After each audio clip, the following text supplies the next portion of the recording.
नई दिल्ली में Semicon India summit 2025 का आयोजन प्रधानमंत्री नरेंद्र मोदी ने की शिरकत। मुख्यमंत्री रेखा गुप्ता भी रही मौजूद। कहा, भारत बना ग्लोबल टेक्नोलॉजी हब का केंद्र।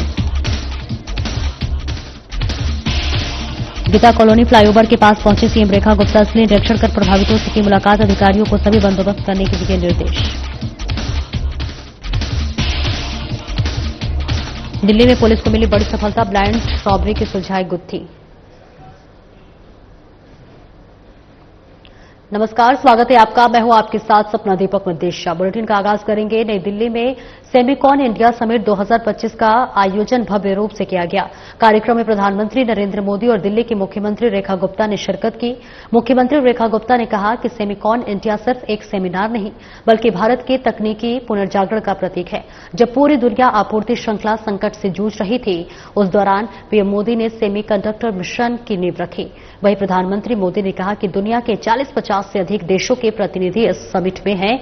भारत की युवा शक्ति और इनोवेशन दुनिया को ये संदेश दे रहे हैं कि दुनिया भारत पर भरोसा करती है और साथ मिलकर सेमीकंडक्टर का भविष्य रखने को तैयार है। ये समिट भारत के तकनीकी नेतृत्व को वैश्विक मंच पर स्थापित करने की दिशा में अहम कदम है।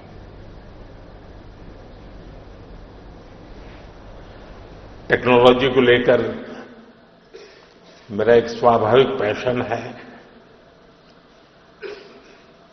अभी मुझे अपने जापान दौरे के दौरान वहां के प्रधानमंत्री शिगेरू इशिबा-सान के साथ टोक्यो इलेक्ट्रॉन फैक्ट्री जाने का अवसर मिला और उसके सीईओ भी हमारे बीच अभी बता रहे थे, मोदी साहब आए थे।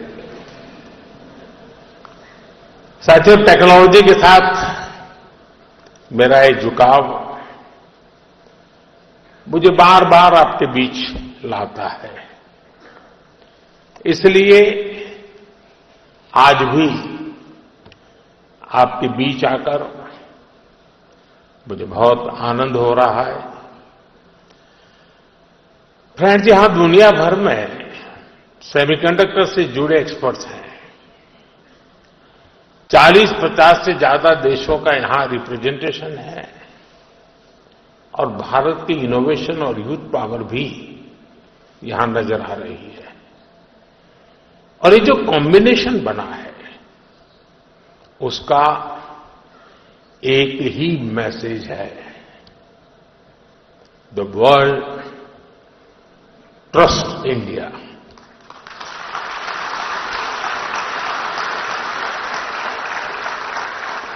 The world believes in India. And the world is ready to build the semiconductor future with India.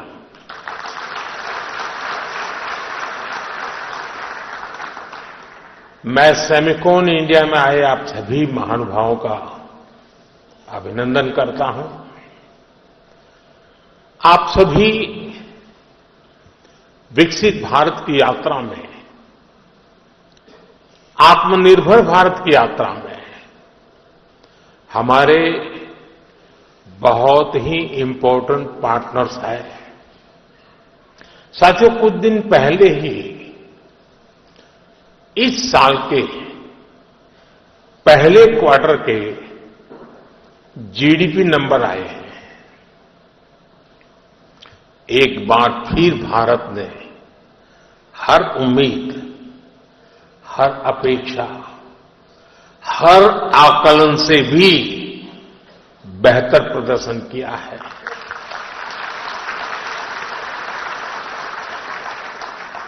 एक तरफ जब दुनिया भर की इकोनॉमीज में चिंताएं हैं, आर्थिक स्वार्थ से पैदा हुई चुनौतियां हैं, उस माहौल में भारत ने 7.8% की ग्रोथ हासिल करके दिखाई है। और ये ग्रोथ हर सेक्टर में है। मैन्युफैक्चरिंग, सर्विसेज, एग्रीकल्चर, कंस्ट्रक्शन, हर तरफ उत्साह नजर आ रहा है। भारत आज जितनी तेजी से ग्रो कर रहा है, इससे हम सभी में, इंडस्ट्री में, हर देशवासी में नई ऊर्जा का संचार हो रहा है। ग्रोथ की यही दिशा है तो भारत को थर्ड लार्जेस्ट इकोनॉमी बनाने की तरफ तेजी से बढ़ना पक्का हो चुका है।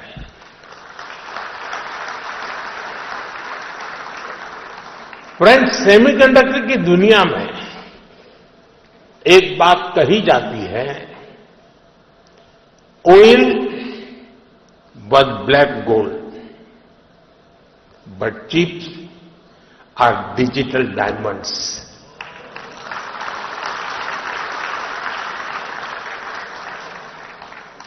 हमारी पिछली शताब्दी को ऑयल ने शेप किया। दुनिया का भाग्य तेल के कुओं से तय होता था। तेल के इन कुओं से कितना पेट्रोलियम निकलेगा, इस आधार पर ग्लोबल इकोनॉमी ऊपर नीचे होती रहती है। लेकिन 21वीं शताब्दी की शक्ति छोटे से चिप में सिमट करके रह गई है। ये चिप भले छोटी सी है, लेकिन इसमें दुनिया की प्रगति को बड़ी गति देने की ताकत है। और इसलिए ही आज सेमीकंडक्टर्स का ग्लोबल मार्केट $600 बिलियन तक पहुंच रहा है और अगले कुछ साल में ये $1 ट्रिलियन को भी पार कर जाएगा। और मुझे विश्वास है, भारत जिस तेजी से सेमीकंडक्टर सेक्टर में आगे बढ़ रहा है, इस $1 ट्रिलियन मार्केट शेयर में एक अहम हिस्सा भारत का रहने वाला है। फ्रेंड्स, भारत की स्पीड क्या है, ये भी मैं आपके सामने रखना चाहता हूं। साल 2021 में हमने सेमिकॉन इंडिया प्रोग्राम शुरू किया। साल 2023 तक भारत का पहला सेमीकंडक्टर प्लांट अप्रूव हो गया। साल 2024 में हमने कुछ और प्लांट्स अप्रूव किए। साल 2025 में हमने 5 और प्रोजेक्ट्स क्लियर किए। कुल आज का ये उत्सव यशोभूमि में सिर्फ एक सेमिनार या एक सम्मेलन नहीं है, बल्कि मैं कहना चाहूंगी कि भारत की तकनीकी पुनर्जागरण का प्रतीक है। ये धरती कहीं ना कहीं ट्रांसफॉर्मेटिव ग्रोथ का केंद्र बनकर के उभरी है। जब पूरी दुनिया सप्लाई चेन की प्रॉब्लम्स के साथ जूझ रही थी, तब आदरणीय प्रधानमंत्री नरेंद्र मोदी जी ने अपने डिसीजन के साथ, अपने निर्णयों के साथ जो ऐतिहासिक निर्णय लिया दिल्ली के लिए, देश के लिए, उसमें 76,000 करोड़ रुपीस की लागत से आपने इंडिया सेमीकंडक्टर मिशन, सेमीकंडक्टर और डिस्प्ले मैन्युफैक्चरिंग की नई गति और नई शक्ति इस भारत देश को दी। मैं आपका अभिनंदन करती हूं। डिजाइन लिंक्ड इंसेंटिव्स, डीएलआई और ग्लोबल सीईओज को भारत में निवेश करने के लिए आमंत्रित करना, ये भारत का सौभाग्य है। केवल नीति नहीं, आपने अपनी दूरदृष्टि से भारत को ग्रोथ के नए आयाम दिए। मैं जरूर कहना चाहूंगी कि भारत अब केवल कंज्यूमर मार्केट नहीं, ग्लोबल सेमीकंडक्टर डिजाइन हब बन चुका है। विश्व के मानचित्र पर नई पहचान बनकर के उभरा है। 20% ऑफ वर्ल्ड अब वैश्विक डिजाइन क्षमता भारत के हाथों में है। 85,000 से ज्यादा स्किल्ड प्रोफेशनल्स अब तैयार किए जा चुके हैं। 10 नए चिप संयंत्रों को मंजूरी मिली है और 2025 के एंड तक मेड इन इंडिया चिप का सपना अब साकार होने वाला है। आप सभी को बधाई देती हूं।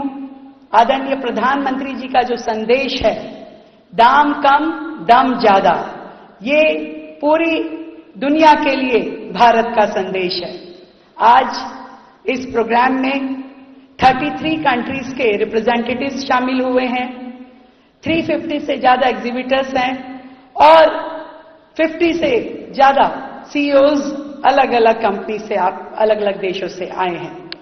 मैं आप सभी को बहुत स्वागत करती हूं, बधाई करती हूं। अब भारत केवल रफ्तार नहीं पकड़ने वाला, बल्कि वर्ल्ड की दिशा तय करने वाला है। आज का ये सम्मेलन तकनीकी क्रांति का शंखनाद है। ये बीज जो प्रधानमंत्री नरेंद्र मोदी जी ने बोया है, भारत में सिलिकॉन का एक नया पूरा फॉरेस्ट पैदा करने वाला है और दुनिया को बताने वाला है कि we are not just hosting a dialogue, we are shaping the destiny. अब make in India, made in India, come make in India and make for world से स्लोगन्स नहीं है, हमारी कमिटमेंट, क्लैरिटी और कन्विक्शन का प्रतीक है। अब केंद्र में है सेमीकंडक्टर, जो कि सिर्फ स्मार्टफोन, कंप्यूटर तक सीमित नहीं है, बल्कि स्पेस टेक्नोलॉजी, न्यूक्लियर एनर्जी और रिन्यूएबल एनर्जी रेवोल्यूशन का असली गेटवे है। मैं इतना कह सकती हूं, आदरणीय प्रधानमंत्री जी ने जो प्रयास किए हैं, वो कहीं ना कहीं एक लाइन में यदि मैं कहना चाहूं कि खुद ही को कर बुलंद इतना कि हर तकदीर से पहले खुदा बंदे से पूछे कि बता तेरी रजा क्या है। इतना बड़ा भारत को करना आपके विजन के कारण हो पाया। आपके नेतृत्व को प्रणाम करती हूं और आए हुए सभी अतिथियों का बहुत स्वागत करती हूं। और वहीं मुख्यमंत्री रेखा गुप्ता गीता कॉलोनी फ्लाईओवर के पास पहुंची, जहां पहुंच उन्होंने बाढ़ राहत शिविरों का स्थलीय निरीक्षण कर प्रभावित परिवारों से मुलाकात की, व्यवस्थाओं की समीक्षा की और यह सुनिश्चित किया कि सभी जरूरतमंदों तक समय पर सहायता पहुंचे। दिल्ली सरकार इस कठिन समय में हर नागरिक के साथ मजबूती से खड़ी है। देखिए, अभी स्थिति कंट्रोल में है। जो मैक्सिमम पानी हथनी कुंड से आया है, वो शाम तक दिल्ली पहुंचने की अपेक्षा है, पर उसके बावजूद भी हमारा जो फॉल है यहां से पानी का, वो ठीक स्थिति में जा रहा है। जो व्यवस्थाएं हमें यहां के निवासियों के लिए करनी थी, वो सारी विभाग द्वारा की गई है, उसे और बेहतर करेंगे। मैंने खुद यहां लोगों से मैं मिली हूं और उनकी नीचे मकानों की व्यवस्था भी देखी है। तो कुल मिलाकर के बारिश होने के बावजूद भी और पानी का पीछे से हथनी कुंड से इतना पानी छोड़े जाने के बावजूद भी दिल्ली की स्थिति पूरी तरीके से कंट्रोल में है। केवल यमुना फ्लड प्लेन में ही पानी का प्रवाह है, जो कि होना लाजमी भी है। और परंतु हम जितने भी लोग इससे इफेक्टिव होने वाले हैं, उन सब के लिए बेहतर सुविधाएं खड़ी कर रहे हैं। हमारे अधिकारी दिन रात काम कर रहे हैं, लोगों को केयर टेकिंग कर रहे हैं। थोड़ा जो कमी मुझे दिखी, मैंने बोला है अधिकारियों को, उसको भी हम ठीक ठाक करेंगे। और जब तक यहाँ पानी रहेगा, हम किसी भी प्रकार की कोई दिक्कत आने नहीं देंगे। मैंने आज सुबह जो हमारे आसपास के राज्य हैं, जम्मू कश्मीर, हिमाचल, पंजाब और उत्तराखंड और हरियाणा, पांचों राज्यों में भी मैंने संपर्क करके बातचीत की है और अपनी ओर से दिल्ली की जो भी मदद हमारे इन पड़ोसी राज्यों को चाहिए, हम उनकी भी मदद करेंगे। किसी भी प्रकार की हम सब एक साथ होकर के इस विपत्ति का सामना करेंगे। तो हमारी ओर से दिल्ली की सभी सेवाएं हमारे निकटवर्ती राज्यों के लिए उपस्थित है। वहां के लोगों की सेवा के लिए, वहां के राज्य को मदद करने के लिए दिल्ली कुछ भी संभव प्रयास करती है। तो मैं अपनी ओर से अपने सभी मुख्यमंत्री बंधुओं को निवेदन करती हूं कि दिल्ली के जिम्मे आप जो भी काम लगाएंगे, दिल्ली आपकी मदद जरूर करेगी। सारे बैराज के गेट खोल दिए गए हैं, फिलहाल यमुना पे लोग वापस तरफ जा रहे हैं। बिल्कुल पूरी तरीके से जा रहा है, कहीं पे भी कोई बैरिगेटिंग नहीं है और जो शहर की तरफ आने वाले बैरिगेट्स हैं उनको हमने क्लोज कर दिया है। तो पानी निश्चित रूप में जितना आएगा उतना आगे निकल जाना चाहिए, इसमें हमें पूरा विश्वास है। नई दिल्ली में वरिष्ठ समाज सेविका संध्या सिंह के नेतृत्व में गणेश विसर्जन के अवसर पर भव्य धार्मिक कार्यक्रम का आयोजन हुआ। पूरे दिन आयोजन में भक्ति, पारंपरिक रीति रिवाजों और सामाजिक समर्पण का सुंदर उदाहरण रहा। सुबह गणेश पूजन और हवन से शुरुआत हुई, जिसमें बड़ी संख्या में श्रद्धालुओं ने भाग लिया और परिवार समाज की समृद्धि की कामना की। दोपहर को भंडारे में सैकड़ों लोगों ने प्रसाद ग्रहण किया, जिसके बाद गणपति बप्पा की शोभा यात्रा निकाली गई, जिसमें ढोल, नगाड़ों और भजनों के बीच महिलाओं ने नृत्य कर माहौल को और भक्तिमय बना दिया। तो वहीं उन्होंने कहा कि यह आयोजन न केवल धार्मिक आस्था का प्रतीक था, बल्कि समाज में सांस्कृतिक एकता और सेवा भावना का भी सशक्त संदेश लेकर आया।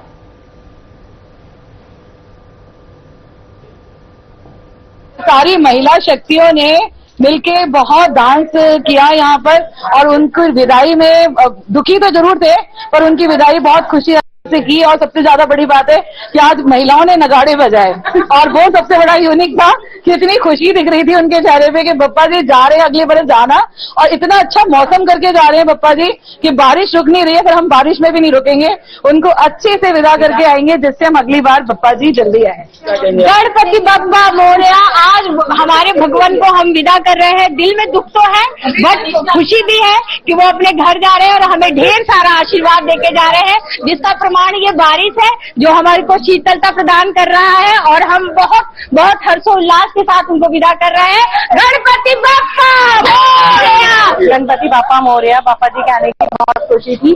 इंतजार रहेगा अगले साल भी बप्पा जी आए, इसी तरीके से हम उनका स्वागत करके विदा करेंगे। हर साल आए, बहुत खुशी है। आज गणपति जी विदा हो रहे हैं हमारे यहाँ से। हमने 5 दिन के यहाँ पे भी विराजमान किए थे और दुख तो है लेकिन खुशी भी बहुत है, और इतनी खुशी है कि इंद्र देवता भी खुशी होके इतना अपना आशीर्वाद हम पे बरसा रहे हैं।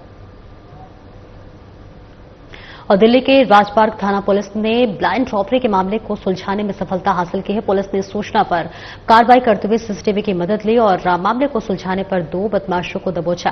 बता दें 14 जुलाई को बदमाशों ने हत्या के बाद लूट की वारदात को अंजाम दिया था। दोनों आरोपी पहले भी कई मामलों में शामिल रहे हैं। इसके साथ ही दोनों की गिरफ्तारी के साथ ही राजपार्क पुलिस ने 2 मामले में सुलझाए हैं। आरोपी पहले भी कई मामलों में शामिल रहे हैं। आरोपी पहले नशे की आदतों को पूरा करने के लिए इस तरह की वारदात को अंजाम देते थे। पीएस राजपार्क में एक इन्फॉर्मेशन मिला है कि 22 साल का एक लड़का जो मंगलपुरी रेलवे स्टेशन के पास में था, उसको किसी ने चाकू मार के पेट में उससे 1200 रुपए छीना गया था। इस दौरान हमें पता चला है कि वहां पे कोई सीसीटीवी अवेलेबल नहीं था। एक स्पेशल टीम बनाए थे एक केस को क्रैक करने के लिए। एक तरह से बोल सकते हैं कि बिल्कुल ब्लाइंड केस था। इसमें 2 लड़के इनमें से आइडेंटिफाई किए गए थे, अमन अलियास टांड और मोनू अलियास मोहित। जब इंक्वायरी किया गया था, इनके पास से 3 मोबाइल मिले थे और ये तीनों मोबाइल सिक्योर करने से हमारे 2 बर्गलरी केसेस भी सॉल्व हुआ था। ये दोनों भी, अमन और मोनू, इनके प्रीवियस काफी केसेस थे। अमन के ऊपर 13 केसेस थे और मोनू के ऊपर 3 केसेस थे।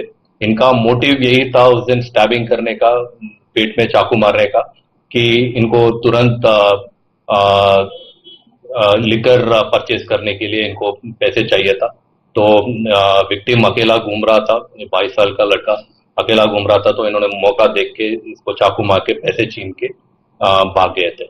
तो इस दौरान मैं अपने पीएस राजपार्क की टीम और एसीपी सुल्तानपुरी एसएचओ राजपार्क और उनके टीम को मैं स्पेशल अप्रिसिएशन कन्वे करना चाहूंगा कि एक ऐसा ब्लाइंड केस काफी परसिस्टेंस से 1 महीने से ऊपर केस को छोड़ा नहीं, काफी मेहनत लगी है इसमें एंड फाइनली विद एविडेंस इन्होंने केस क्रैक किया। इसके लिए मेरी शुभकामनाएं सर। फिलहाल इस बुलेटिन में इतना ही। नमस्कार।